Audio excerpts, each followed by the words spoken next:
Olá pessoal, meu nome é Lucas Ferreira, eu sou acadêmico de medicina na Universidade Federal do Rio de Janeiro, atualmente no 7º período, e eu estou aqui para falar um resumo sobre o trauma torácico.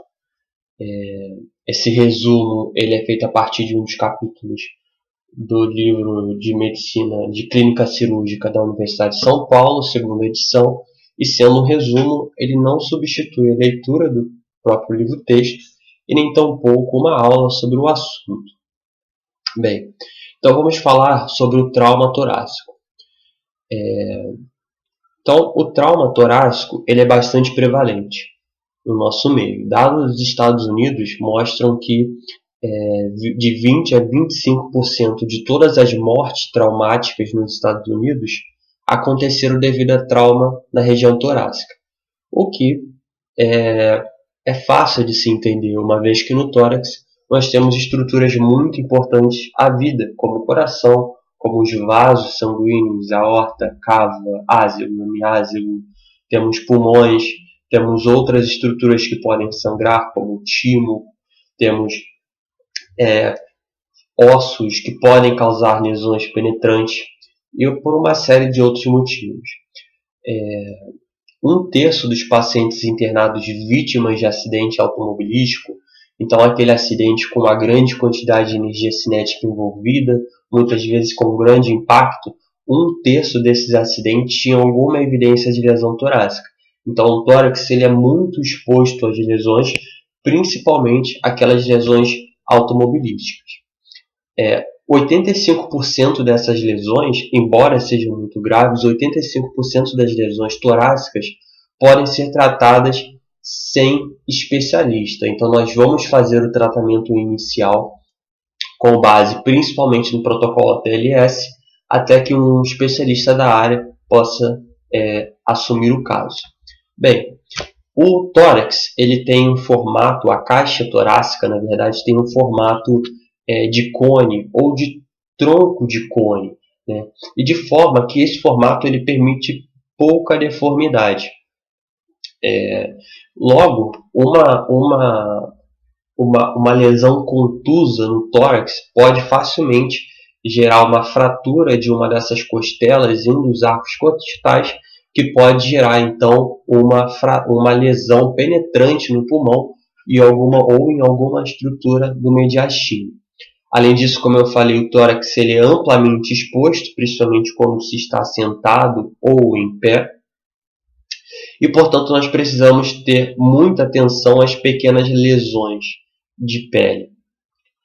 Porque as lesões externas, embora possam ser pequenas, elas podem, na verdade, ser o reflexo de uma grande lesão torácica, né? Então, muita atenção às equimoses, aos hematomas, às contusões e até às lesões penetrantes.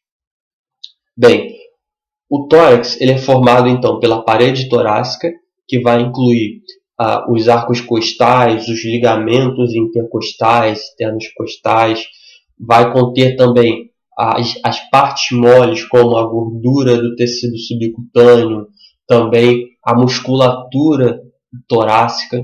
Nós temos também os espaços pleurais, então lembrando que a pleura ela é formada por duas lâminas, a lâmina visceral e a lâmina parietal, como nós vemos nessa imagem. Existe uma pequena quantidade de líquido separando essas duas pleuras, e quando, por exemplo, há um aumento desse líquido aqui no espaço pleural, é um quadro de derrame pleural. Esse espaço pleural ele pode ser preenchido por líquido, por sangue, no caso do hemotórax, ou por ar, no caso do pneumotórax. Então, é muito importante porque avaliar essas estruturas dos espaços pleurais, porque esse conteúdo do espaço pleural, porque pode aumentar a pressão sobre o pulmão e dificultar a ventilação. O mediastino, ele também faz parte do tórax e ele é um espaço entre os dois pulmões ou entre as duas pleuras. O mediastino contém estruturas importantes como veia cava, como a aorta, como o próprio coração, o timo, né? E essas estruturas são protegidas pelo osso externo, que fica à frente do pré-córdio. Então é muito importante avaliar o mediastino quando nós temos uma lesão nesse osso. Bem, As lesões de mediastino, por exemplo, uma lesão no esôfago, que é a parte do mediastino, pode causar uma infecção, por exemplo, após a liberação de conteúdo gastrointestinal para o tórax, né, causando uma contaminação bacteriana do mediastino que pode ser bem grave. Bem, então nós vamos lançar mão do ABCDE do trauma. Então, começando sempre pela análise da via aérea, segundo o protocolo ATLS. Então, para todo paciente politraumatizado, nós vamos oferecer oxigênio, uma máscara de oxigênio, 12 litros por minuto. Claro, vamos fazer a oximetria de pulso para avaliar como está a saturação de hemoglobina desse paciente. A gente vai fazer imobilização da coluna cervical, uma tentativa de profilaxia de lesões que possam afetar a medula espinal. Então, é muito importante fazer a imobilização da coluna. E vamos investigar também aquelas lesões de via aérea superior, né, como as lesões de laringe e traqueia cervical. Essas lesões, por exemplo, uma obstrução por edema ou por hematoma, pode acabar levando ao óbito. Então, se o paciente ele se apresenta com a voz anasalada, se ele tem um estridor laríngeo ao escuta, se ele tem uma intensa dispneia ou se ele tem presença de ar no espaço subcutâneo, o ar dissecando as estruturas do subcutâneo, um enfisema subcutâneo, nós vamos suspeitar de uma lesão na via aérea superior, né? Então, também na avaliação da via aérea, a gente vai observar a necessidade de intubação traqueal. Esse paciente ele precisa ser intubado. Então, se o paciente ele tem um hematoma na região cervical, existe um grande risco de compressão e obstrução da traqueia. Esse paciente precisa ser intubado. Se ele tem um aumento do enfisema subcutâneo, ele pode ter tido uma ruptura de traqueia. Esse paciente também vai precisar receber uma via aérea, né, avançada.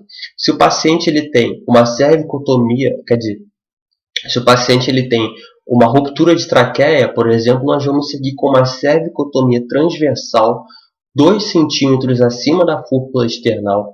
Vamos fazer a apreensão do coto distal da traqueia e vamos canular com uma cânula de traqueostomia ou mesmo uma intubação para que haja então a permissão da entrada de ar nesse paciente. Bem, com relação ao B, que é o breathing, nós vamos avaliar a ventilação e estruturas da caixa torácica, ver a frequência respiratória, ver se o paciente está cianótico, se ele tem uma boa expansibilidade da caixa torácica. Então, ver se existe uma simetria do tórax. Então, o paciente ele expande ambos os hemitórax com a mesma intensidade. Existe uma retração torácica paradoxal, ou seja, uma área do tórax não acompanha o restante do tórax durante os movimentos inspiratórios ou expiratórios. Então, será que se esse paciente ele tem um tórax instável, como nós veremos mais à frente? Então, além disso, continuamos a inspeção das lesões de pele, escoriações, perfurações, contusões. Na palpação, nós vamos observar então a presença de crepitação óssea, podendo indicar uma fratura de costela que pode estar lesionando o parênquima pulmonar ou a pleura. Nós vamos procurar por enfisema subcutâneo, que pode indicar uma lesão de via aérea. Nós vamos fazer a percussão dos hemitórax, procurando por maciçez, onde deveria ser parênquima pulmonar, que pode indicar um hemotórax. Nós vamos procurar por um hipertimpanismo, será que esse paciente tem um pneumotórax?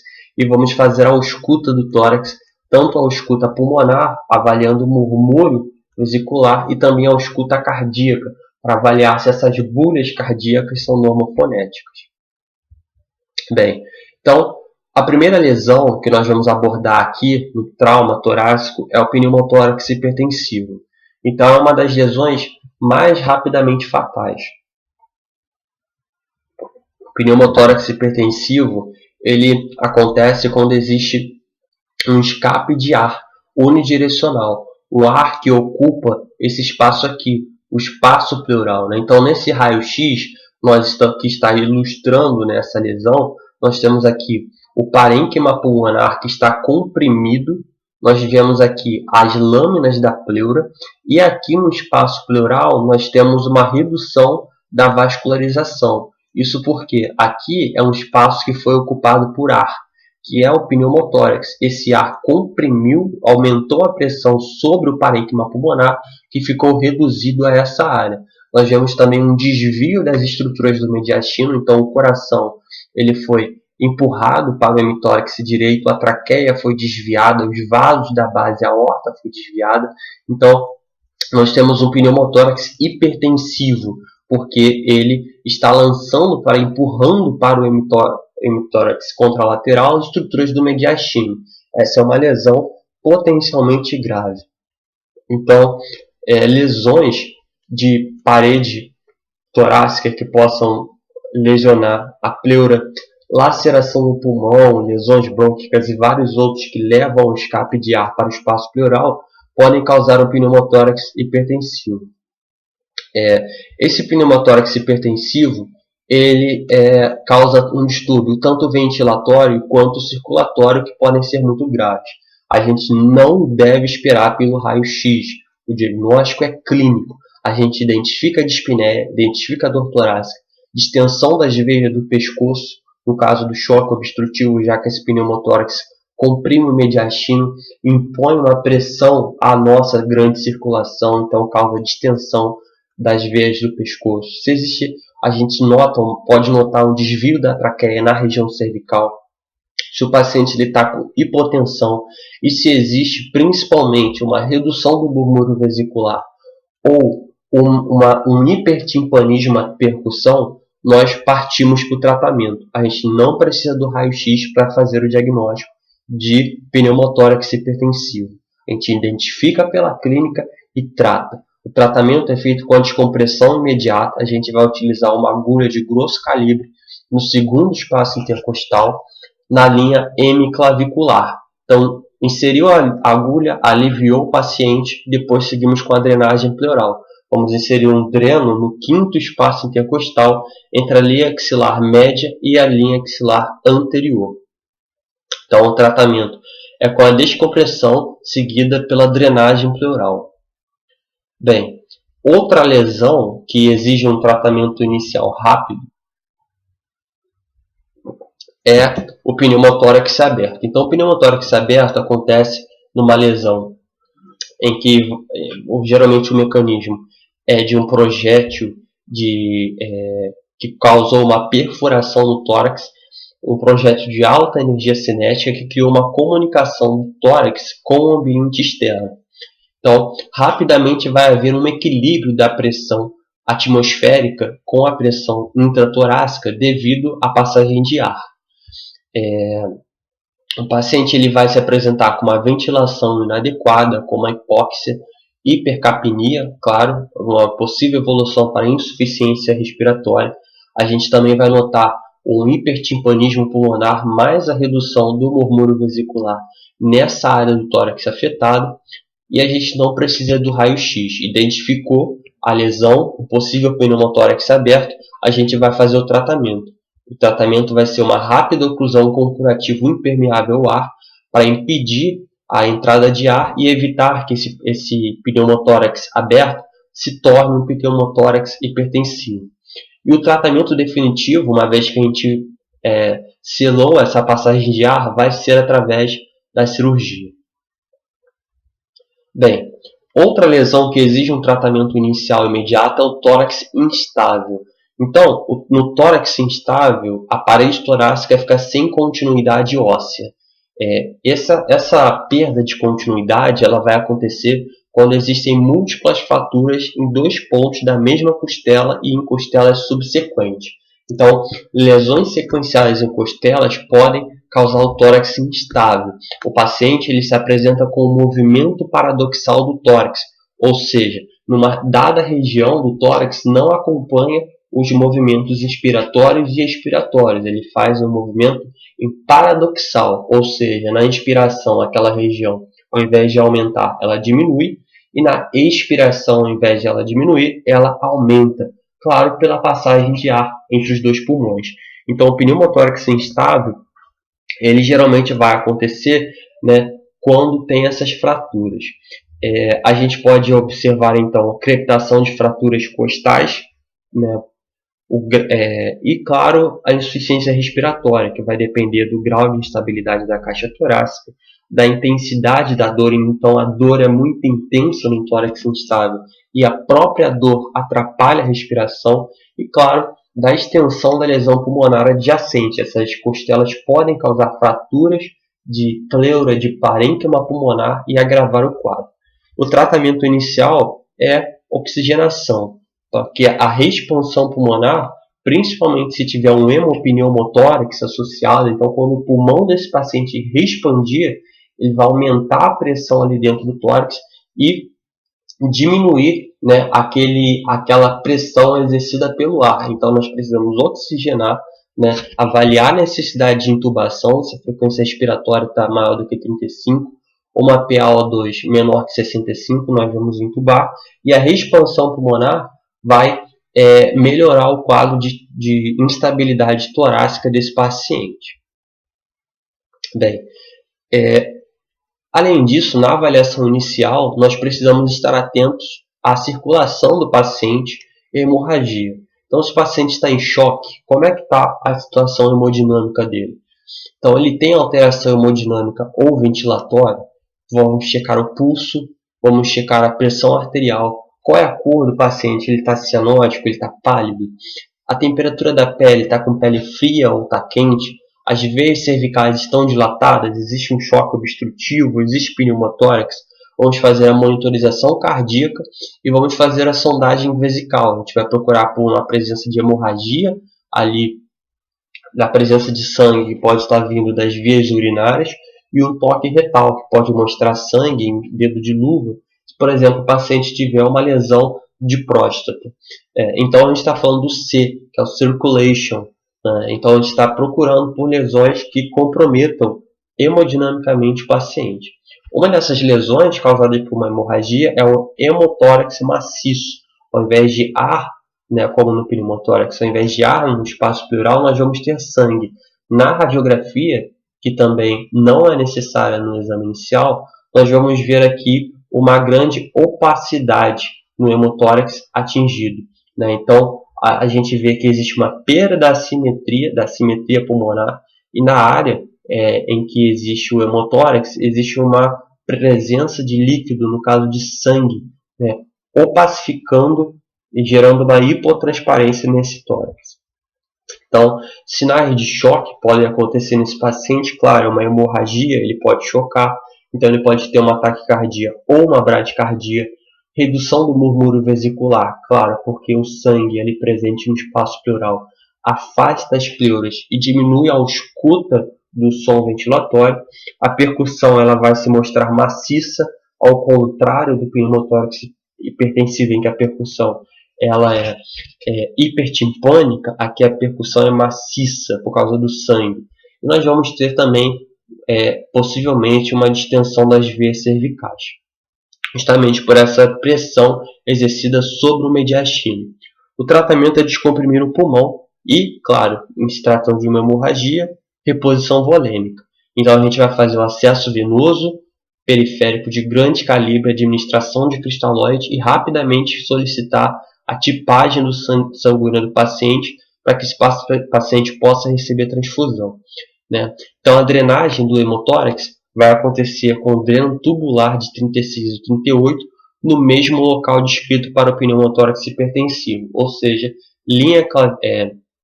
quinto espaço intercostal entre a linha axilar média e a linha axilar anterior. Então, a gente vai fazer esse tratamento. E aí, se não houver melhora clínica, está indicado a toracotomia de emergência. Bem, outra lesão potencialmente grave que deve ser rapidamente tratada na avaliação inicial é o tamponamento cardíaco. Então, os ferimentos penetrantes, principalmente aqueles na área precordial, podem lesar o pericárdio e causar esse tipo de derrame, principalmente aquelas lesões transfixantes no mediastino, como vamos ver mais à frente algumas delas. e também o trauma contuso, né, o trauma causado pelo impacto do tórax sobre o volante, né, ou sobre quando o paciente cai, uma queda livre, que o tórax recebe um trauma contuso do próprio solo, tudo isso pode causar lesão no pericárdio. A tríade de Beck está presente apenas em 30% dos pacientes. Né? Então, os sintomas juntos, sinais e sintomas juntos, de extensão das vias cervicais em função do choque obstrutivo, abafamento das bolhas cardíacas em função desse líquido presente aqui entre as lâminas do pericárdio, e a redução da pressão arterial, característica do choque. Então, um diagnóstico diferencial grande é com pneumotórax hipertensivo, mas no pneumotórax, lembrando que no pneumotórax a percussão fica hipertimpânica no hemitórax afetado, enquanto aqui a percussão na área cardíaca continua, né, com uma massa 6 e ausência do hipertimpanismo no restante do tórax. Então, a gente tem um exame com uma maior acurácia, que é o SGFS. Então, a ultrassonografia, a beira-leito, pode então estar verificando esse derrame pericárdico. Então, o tratamento ele é feito de forma cirúrgica.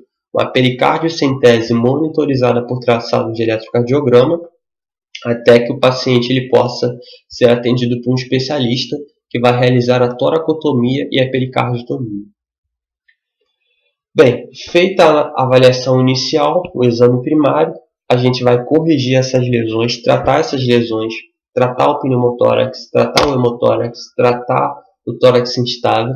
Feito esse exame inicial, a gente pode passar para o exame secundário, em que a gente vai procurar as lesões que elas não impõem risco imediato para o paciente, mas elas podem evoluir tardiamente com instabilidade. Então, a gente precisa ter feito o exame inicial antes, para que a gente possa chegar nesse caso. Então, a gente vai fazer o exame clínico, uma importante inspeção, palpação, ultrassonografia da cabeça aos pés. Depois, a gente vai então partir para os exames complementares. Vamos monitorizar o coração através do eletrocardiograma, vamos fazer raio-x de tórax e outros exames, né, importantes. Então, vamos fazer ultrassom de pelve, ultrassom de abdômen, procurando coleções sanguíneas, vamos fazer gasometria e vários outros exames, dependendo do caso. Bem, uma das principais lesões identificadas no exame secundário é o pneumotórax simples, identificado a raio-x. Então, a gente vê aqui a presença do parênquima pulmonar comprimido, né? Aqui o ar no espaço pleural, mas sem desvio das estruturas do mediastino. Então, esse pulmão ele está compresso, o paciente está com dificuldade de respirar, mas não evoluiu com um choque, não tem sinais de choque, não tem sinais de desvio do mediastino. Então, é um pneumotórax simples, é geralmente um ferimento penetrante ou contuso no tórax que vai causar esse tipo de lesão. O tratamento é muito parecido com o anterior, é um dreno tubular inserido no quarto e no quinto espaço intercostal, anteriormente à linha axilar média, então também esse paciente precisa ser drenado. E uma coisa importante é drenar esse paciente antes da intubação. Isso porque se a gente intuba o paciente com pneumotórax simples, a gente vai fazer esse paciente evoluir com pneumotórax hipertensivo. Então primeiro trata o pneumotórax simples e depois parte para a intubação. Beleza, tratamos o paciente, fizemos a drenagem. Se o pulmão ele se reexpande totalmente e não tem fístula aérea, e 48 horas do dreno não tem borbulhamento, a gente pode retirar o dreno de tórax, né, se não tem borbulhamento na água daquele coletor. Então, a ventilação com pressão positiva pode aumentar o débito da fístula e ou postergar seu fechamento. Então, é muito importante lembrar que se o paciente tem uma fístula aérea, esse paciente ele precisa seguir para a toracotomia ou videolaparoscopia, ou seja, a análise do cirurgião torácico para o tratamento da fístula persistente. Bem, a contusão pulmonar é uma lesão que é muito frequentemente negligenciada. Isso porque o diagnóstico é difícil, né? E a lesão ela pode se apresentar de modo pouco evidente. A gente pode ter áreas de hemorragia no alvéolo, como temos aqui, né? Parece um infiltrado, lembra até um pouco o broncograma, mas ele não respeita o lobo pulmonar. Então, é um infiltrado, é um sangue coletado dentro dos alvéolos que não está restrito a um lobo, ele se expande difusamente ao longo do tórax, né? Mas também intersticial pode estar presente. Então, como é que a gente vai suspeitar de uma contusão pulmonar? Se o paciente ele tem fraturas costais múltiplas, principalmente as 3 primeiras costelas e da escápula, e principalmente se é criança ou adulto jovem. O diagnóstico a gente vai ver então no raio-x a opacificação focal e difusa homogênea que não respeita a anatomia segmentar e lobar do pulmão, né? Então essa lesão ela pode demorar a aparecer, mas ela pode aparecer em até 48 horas do trauma. O tratamento é conservador, né? Oxigenação, fisioterapia respiratória, vamos aspirar a secreção da viária desse paciente e eventualmente fazer a mudança postural para melhorar a ventilação dele. Então, se ele evoluir com insuficiência respiratória, a gente vai partir para a intubação.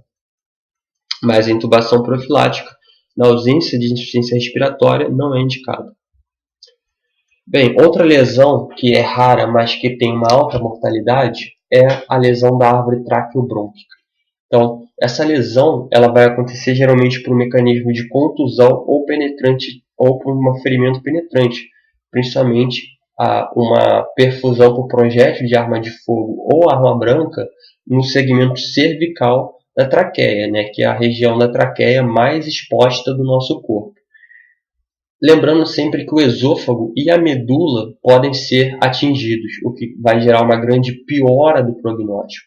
Então, se o paciente, né, como a gente vai suspeitar? Se o paciente ele tem tosse, se ele tem dor na região cervical, se ele escarra sangue ou se ele tem enfisema subcutâneo no pescoço, a gente vai suspeitar de uma lesão traqueobrônquica. Então, os sinais radiológicos, o ar peribrônquico, o enfisema cervical profundo e colapso pulmonar com ápice ao nível do hilo, tudo isso pode indicar uma lesão da árvore traqueobrônquica, mas o padrão ouro para o diagnóstico é a fibrinoscopia. O tratamento ele pode ser conservador ou com toracotomia para a correção desse tipo de lesão.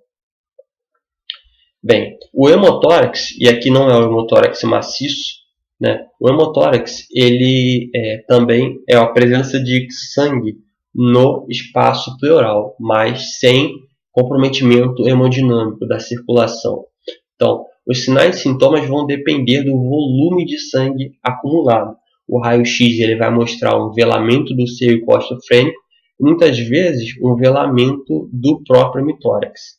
Então, no caso 200 ml, em 200 ml a gente não vê mais o seio costofrênico e 1.500 ml a gente já tem um velamento completo do hemitórax. A gente pode estimar a perda de sangue nessa hemorragia. Geralmente é causado por um ferimento periférico no pulmão. A gente vai tratar então com a drenagem pleural, né, logo após o diagnóstico, que vai tanto aliviar quanto fazer a quantificação para avaliar a indicação de hemotransfusão. O sangramento oriundo da periferia do pulmão, ele geralmente vai cessar com a reexpansão pulmonar. Então, uma vez melhorada a ventilação desse paciente, vai haver aumento de pressão na região do tórax e que vai velar aquele sangramento, geralmente. Mas se não houver controle ou em caso de instabilidade hemodinâmica, o cirurgião torácico deve ser solicitado. Bem, quando o paciente ele tem um sangramento que ele persiste, mas os sinais vitais do paciente são normais, a gente pode fazer um tratamento como a videotoracoscopia, né? Ou então uma toracotomia videoassistida através de pequenas incisões intercostais. Para fazer esse procedimento, a gente vai precisar de um anestesista experiente para que ele possa realizar uma intubação endotraqueal de duplo lumen para fazer a ventilação pulmonar seletiva. Então, o hemitórax, um dos hemitórax, né, o que não está afetado, vai ter que ser oxigenado seletivamente. Para isso, vai precisar de um especialista da área. Se esse sangue ele não for bem drenado no hemotórax, ele pode ficar retido ali, coagulado e inclusive infectar, gerando um empiema pleural. Por isso, logo após a drenagem, a retirada do dreno, a gente precisa fazer a radiografia de tórax para confirmar que o sangue ele realmente foi drenado. E se não, tem indicação de evacuação cirúrgica. Bem, outra lesão não é um exame secundário é o trauma cardíaco fechado. Então, pode ser desde uma contusão no miocárdio até a ruptura da câmara cardíaca. Então, a gravidade é bem variada. O mecanismo geralmente é um impacto de alta velocidade, mas pode ser também uma desaceleração, né? Como, por exemplo, no paciente que cai em queda livre. Como é que a gente vai suspeitar que um paciente possa ter um trauma cardíaco fechado? Então, se ele tem fratura do externo, afundamento da parede torácica frontal, função cardíaca alterada, principalmente arritmia cardíaca, alterações do segmento ST e da troponina. Também o atrito pericárdico. Então, se o paciente tem alterações cardíacas com fratura de externo, a gente vai pensar que esse paciente possa ter um trauma cardíaco fechado. Então, a combinação da análise das alterações do eletro mais a dosagem de troponina aí tem alto valor preditivo, ou seja, se o paciente não apresenta essas alterações em até 8 horas após o trauma cardíaco fechado é improvável. Se não tratada, é uma lesão com alta mortalidade que rapidamente evolui com choque cardiogênico e morte súbita. Então, no caso identificado esse choque, é importante fazer a visualização com ecodoppler transesofágico e cateterismo cardíaco para que possa então avaliar a cirurgia. Esse trauma cardíaco fechado geralmente vai se resolver sem sequelas.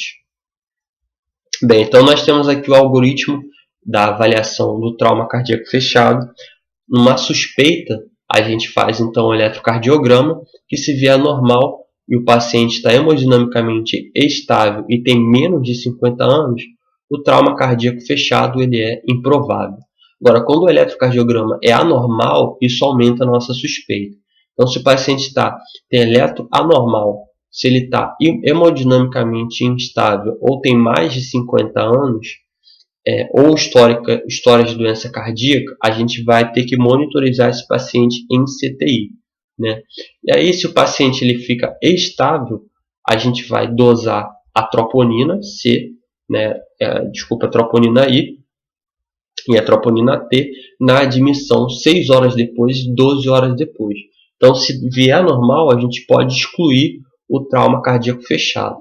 Mas se o paciente está hemodinamicamente instável, a gente vai fazer o ecocardiograma transesofágico, né, ou transtorácico e avaliar a função cardíaca desse paciente.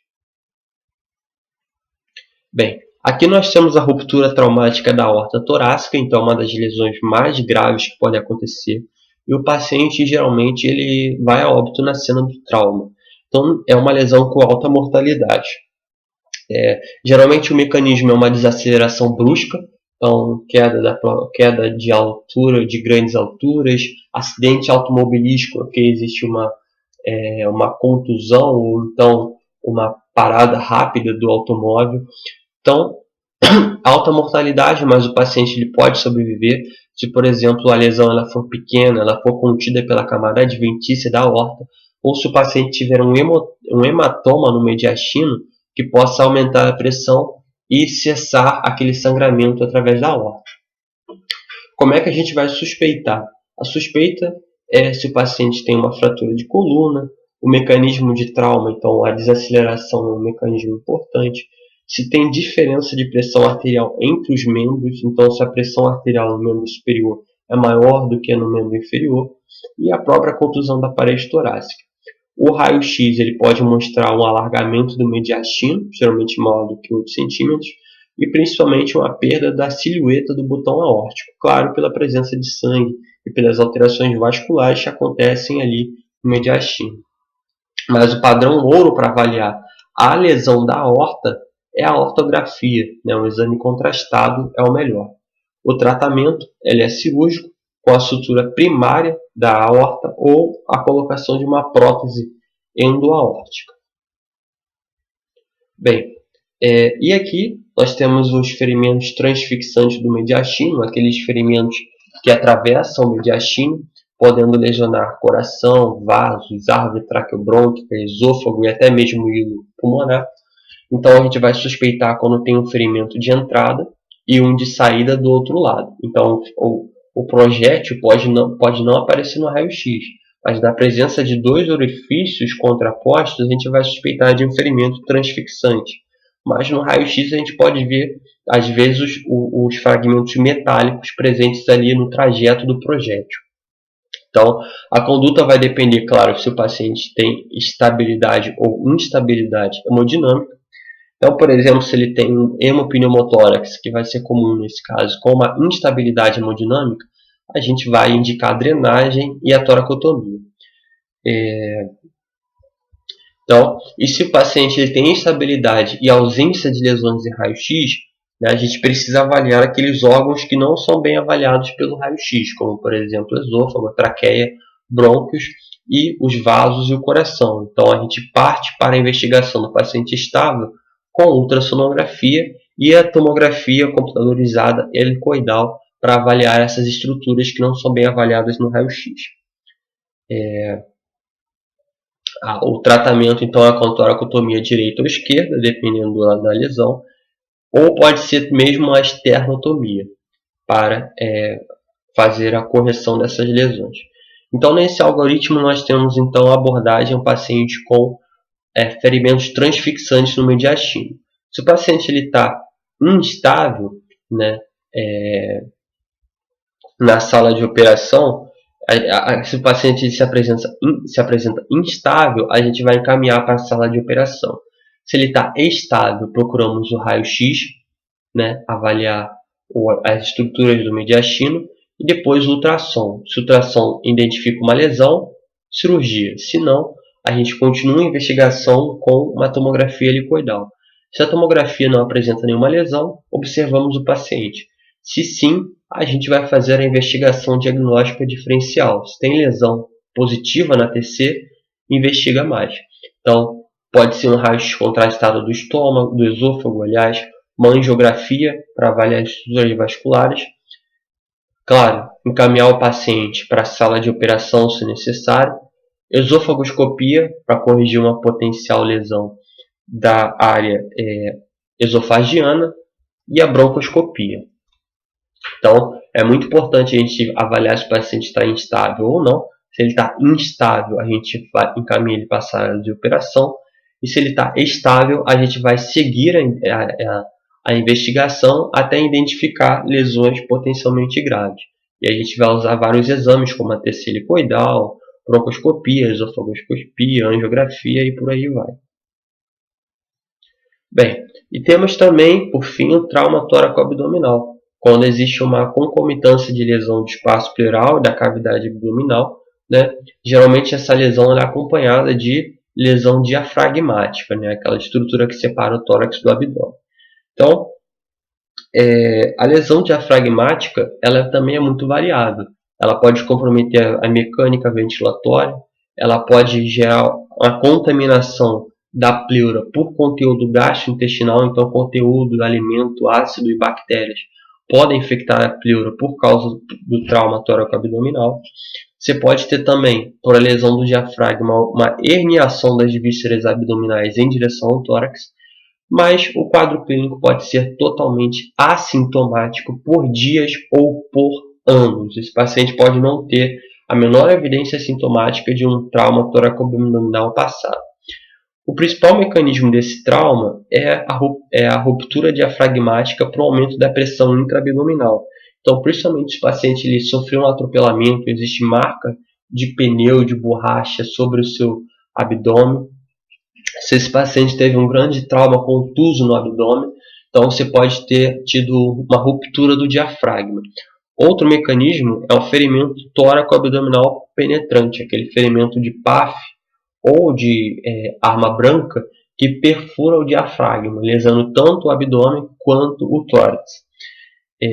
O trauma no hemidiafragma direito ele costuma ser mais grave em função do fígado, que é altamente vascularizado, e a lesão desse órgão na cena do trauma costuma levar o paciente ao óbito.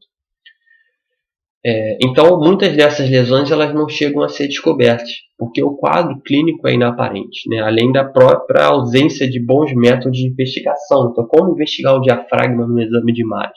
É um pouco difícil. Mas se o paciente ele tem uma dispneia, depois de um trauma abdominal fechado, a gente vai suspeitar de que seja um trauma tóraco-abdominal. Então, pode ter vísceras herniadas, pode ter pneumotórax hipertensivo ou mesmo hemotórax, né?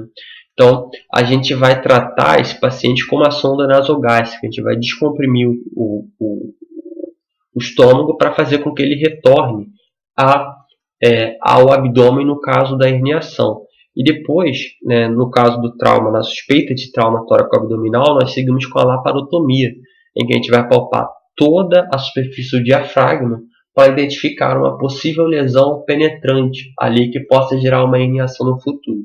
A laparotomia, mas pode ser feito também a videolaparoscopia. Então, esse é o resumo. Um e-mail para contato. Muito obrigado por ter assistido.